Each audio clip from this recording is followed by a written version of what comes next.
It was very surreal. It was very fun. And I will get into it more as we go on. Yeah. Yeah. But before we dive into the movie, I believe Dustin has some, if he did his job, which is distinctly possible that he didn't, I believe he's got some reviews to read. I do. IMDb.com. No. I've got these reviews here that I did pull earlier. So we've got a 1 out of 10 starting us off. So disturbing. I've seen this before about 10 years ago. I recently tried to watch this film again. Anyway, I couldn't get past the part where he was fixing breakfast in the very beginning. Why? Because I was so disturbed. I don't That's know. the disturbing part. Right, Yep. right. I don't know what it is about this movie, the lighting, soundtrack, Pee-wee himself, but it honestly just freaked me out to the point where I had to turn it off. Did they watch this on acid or something?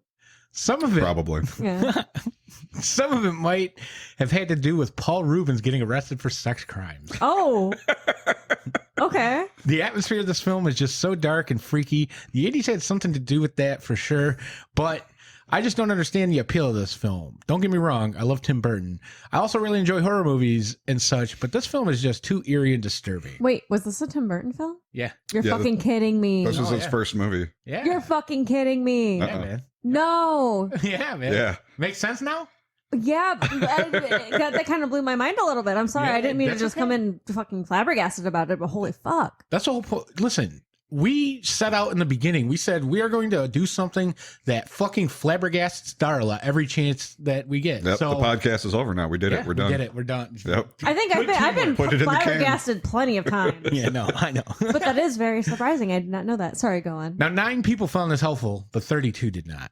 Oh, So, People have spoken. yeah, 1 out of 10. The worst movie I've ever seen. I watched this movie as a kid and hated it then. I just watched part of it again and I couldn't finish it. The movie had no business being made. There was only one part worth watching. That was with Large Marge. That's the only reason I give this movie a 1 out of 10. can you give it lower than 1 out of 10? I don't know. Fuck you, Adam. I was going to ask that same question. Can you give it 0 on IMDb? You might. I don't know.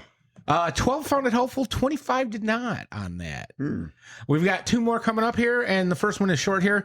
Absolute garbage. 1 out of 10. That's a little rough. I know. I thought so. That's too. a little strong. Yeah. You know, annoying, overreacting person, overrated movie. What can I say? Another wrong rating that dragged me to watch this movie. I am so furious. These nonsense people with their bad reviews and ratings make busy people believe and start watching such scum. So I think the reviews that he watched, since it defaults to 10 out of 10s, he thought it was going to be a great movie.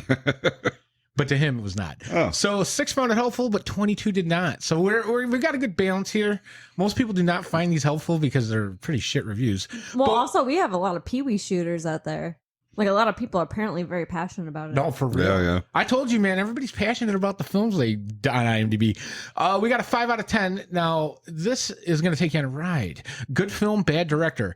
Imagine if John Waters, David Lynch, or the Coen brothers, never mind Frank Tashlin, Louis Buñuel, or Jean-Luc Godard, were allowed the opportunity to bring Pee-wee to the big screen first.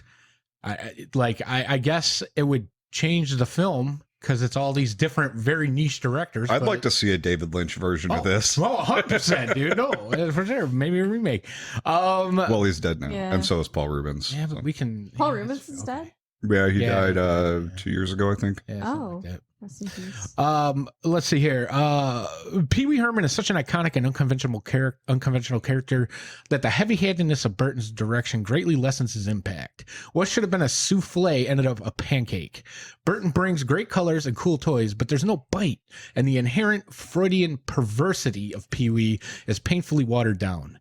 As with all of Burton's films, and I think His perversity is watered down. What the fuck is this guy talking No, about? Freudian perversity. I was He gonna wants- cut. I was like keeping it in my head. Like, what does he mean with that? He Is wants that- to fuck his mom? Yeah, I know- that's I Freud. don't That's a know. Freudian thing. Yeah. Was this like something in Pee-wee that I just didn't grow up to experience? Was there like some sort of Freudian energy in it? No. Not that I'm aware of. what No. what I think is happening is he sees enough of himself in Pee Wee that he's having this whole other existential crisis while he's writing this. I don't know. So he's projecting. Sorry, go ahead. No, it's okay. The 3 sequences that I really think stand out are Pee Wee's breakfast scene, Large Marge's immortal moment, and the tour of the Alamo with Jane Hooks. That gum. All of which I attribute to great writing. So, weird reviews a little bit with Yeah. their how far they swung with their passionate like critiques. I think the one person was unfairly giving Pee-wee the bad rap with the sex crime thing, but you know what? He was masturbating in a porn theater. I Yeah. mean, come on. It's We've not- had this conversation No, for on, sure. on the podcast before. Yeah, I mean, But I'm I not. mean- what else are you going to do in a porn theater? Come Exactly. Yeah. Like he's not like publicly masturbating. Oh, for real. He was in a porn theater. So I And you know forgive what? him. If I'm eating popcorn and somebody's masturbating 4 seats down, I know where I'm at. I know where I've ended up. So on. Yeah, yeah. anyway, yeah, that's the end of the Amazon review.